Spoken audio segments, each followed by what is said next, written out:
دشمن کے سخت خطرے کے وقت کی دعائیں۔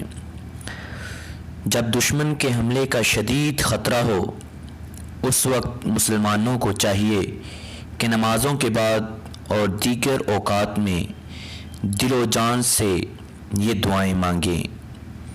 قرآن کریم اور رسول کریم صلی اللہ علیہ وآلہ وسلم سے ایسے ہی موقع پر ان دعاؤں کا مانگنا ثابت ہے۔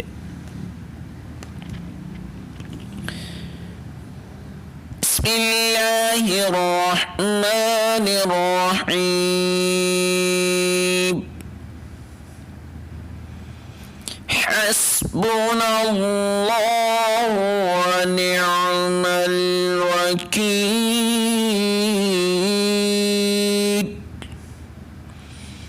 اللہ تعالی ہمارے لیے کافی ہے اور وہی بہتر مددگار ہے۔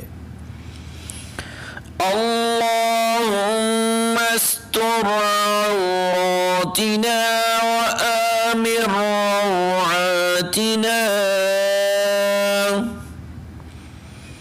اے اللہ ہماری پردہ پوشی فرما اور ہماری گھبراہٹ کو بے خوفی اور اطمینان میں تبدیل فرما۔ اللہم انا نجعلک فی نحورہم ونعوذ بک من شرورہم۔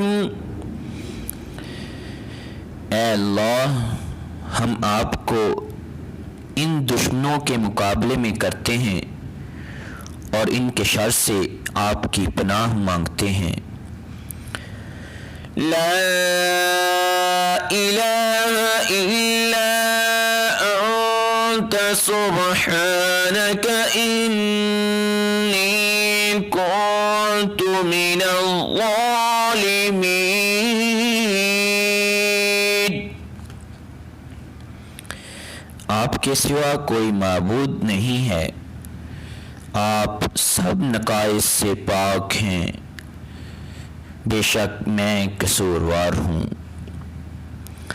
حضرت یونس علیہ السلام نے مچھلی کے پیٹ میں یہی تسبیح پڑھی تھی جس سے اللہ تعالیٰ نے مچھلی کے پیٹ سے انہیں خلاصی دی۔ ان دعاؤں کا باقاعدہ اہتمام کیجیے۔